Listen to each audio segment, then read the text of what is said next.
오늘 국정감사는 두 가지입니다. 망신 주기와 탈탈 털기. 이유는 뭐냐? 이재명 대통령 무죄 만들기, 두 번째는 내란죄 유죄 판결 찍어내기. 이겁니다. 오늘 하루 종일 한 게 뭡니까? 대법원장 망신 주고, 그 다음에 직위원 판사 탈탈 털기. 이 두 가지 아닙니까?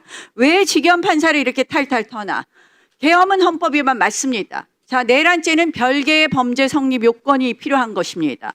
자, 내란죄를 재판할 때 저는 대통령 계엄 때도 마찬가지지만 우리가 이러한 재판 과정에 가면 due process of law, 적법 절차 원리가 무엇보다도 중요합니다. 이 사건 공수처가 수사했습니다. 공수처는 직권 남용에 대한 수사권은 있지만 그러나 내란죄에 대한 수사권은 없습니다. 대통령은 헌법 84조에 따라서 내란죄에 대해서는 수사를 받겠지만 직권 남용죄에 대해서는 수사를 받을 수 없습니다. 그래서 저희는 적법 절차를 이야기해왔던 겁니다. 그런데 직위원 판사가 구속 취소를 하면서 판단한 두 번째 판단이 이 부분입니다. 이 부분 띄워줘 보세요. 자, 이렇게 판단했습니다. 결국 관련 범죄의 요건을 갖추기 위한 공수처의 수사 범위의 관련 범죄의 요건을 갖추기 위한 필요한 인지 절차 및 직접 관련성 수사처와 검찰청 이러이러한 것에 대해서 세부적 사항이나 이런 것은 정해져 있지 않다. 여기에 대해서 대법원은 최종적인 판단을 하고 있지 않지만 절차의 명확성, 수사 과정의 적법성에 비추어 보아서 의문의 여지를 해소하는 것이 바람직함으로 구속 취소를 결정한다고 했습니다. 결국 직위원 판사의 법적 견해에 따르면 이 사건에 대해서 대법원이 공수처의 수사권에 대한 판단을 하면 이 공소기각도 가능한 이런 상황이 된 겁니다. 그래서 저 민주당 의원들은 끊임없이 직위원 판사의 교체를 요구하고 있는 겁니다. 대법원 4심제를 하겠다, 내란 특별재판부를 하겠다, 내란 전담재판부를 하겠다, 직위원 판사만 바꿔주면 안 하겠다. 이런 딜도 하고 있습니다. 이것이 사법정의에 바람직한 겁니까? 이것이 정말 대한민국이 민주적인 그런 사법 절차를 가지고 있는 나라가 되겠습니까? 그런데 최근에 2025년 9월 25일에 대법원에서 이런 판결을 했습니다. 띄워보세요. 이것은 뭐냐? 직접 수사 범위를 어긴 기소규정 위반. 그러니까 한마디로 수사 개시권이 없는 범죄를 검사가 수사하여 기소한 것을 공소 기각한 판결입니다. 자, 여기에 대해서 차진아 교수한테 질문할 테니까 좀 나오시고요. 법원행정처장께 질의하겠습니다.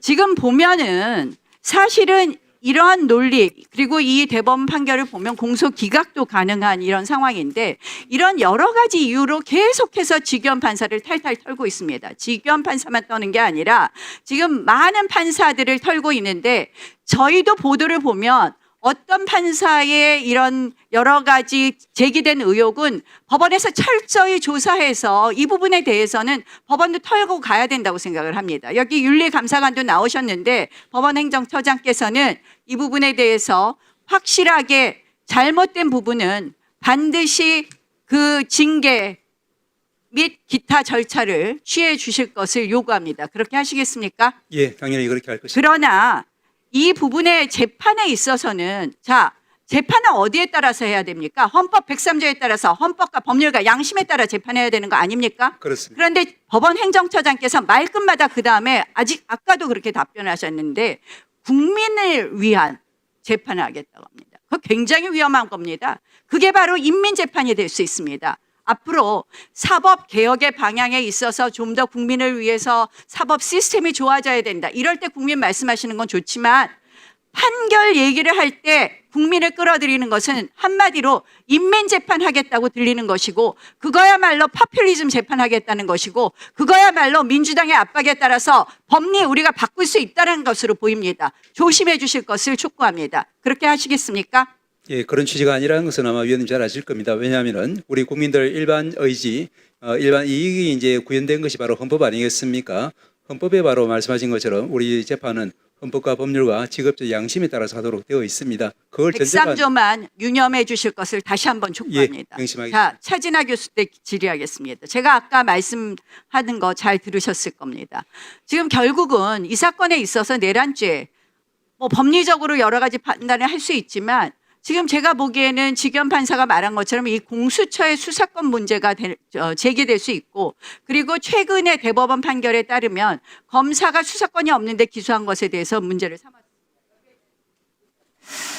그러니까 그 지기현 판사가 그 구속 취소 결정을 내린 이유는 두 가지인데, 하나는 지금 민주당에서 계속 공격하고 있는 이유, 즉 구속 기간을 날로 계속 계산하던 것을 이제 시간으로 계산하는 걸 바꾼 부분, 그 부분은 굉장히 논란의 여지가 있어 보입니다. 근데 두 번째 사유는 지금 나 의원님께서 설명하신 것처럼 이 공수처가 그 수사권이 대통령에 대해서는 직권 남용죄에만 수사권이 있는데, 헌법 제 84조에 따르면 현직 대통령은 내란 외환죄에 대해서만 수사를 받는 불소추 특권이 있었기 때문에 직권 남용죄로 수사를 개시해서 그걸 타고 관련 범죄로 그 내란죄로 수사를 하는 것으로 이렇게 한 것입니다. 그런데 이렇게 하게 되면은 이 헌법 제 84조의 대통령의 그 형사상 불소추 특권을 완전히 형해화, 그러니까 그냥 뼈대기만 남기고 완전히 없는 거나 마찬가지처럼 이렇게 본질을 침해할 수 있기 때문에, 여기에 대해서는 공수처가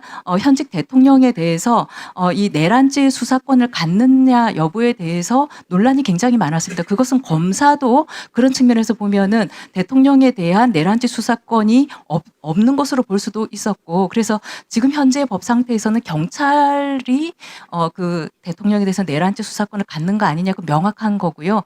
검사도 직권 남용죄에만 지금 그 수사권이 있기 때문에요. 그래서 이 부분에 있어서는 그 굉장히 법적으로 불확실한 상태다, 이렇게 생각이 되고, 그래서 그런 부분이 더 본질적이라고 저는 평가를 합니다. 그리고 지금 지기현 판사에 대해서 문제 제기를 하는 것이 처음에는 룸사롱에서 접대받았다는 것이었는데, 지금 룸사롱은 아니라는 것이 명백하게 밝혀졌고, 그 지기현 판사가 그 영수증까지도 다 제출한 걸로 알고 있는데, 계속해서 이런 문제 제기를 하는 이유가 무엇인가를 보면 1971년에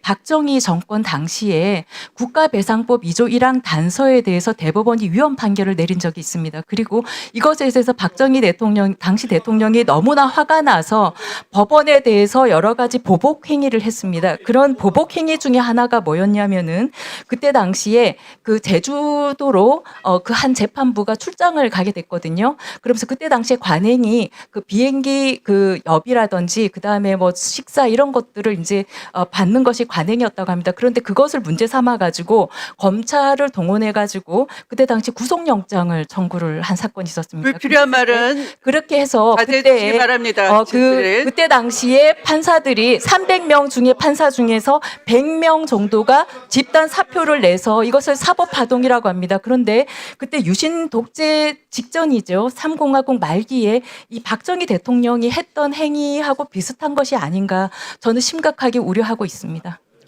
네,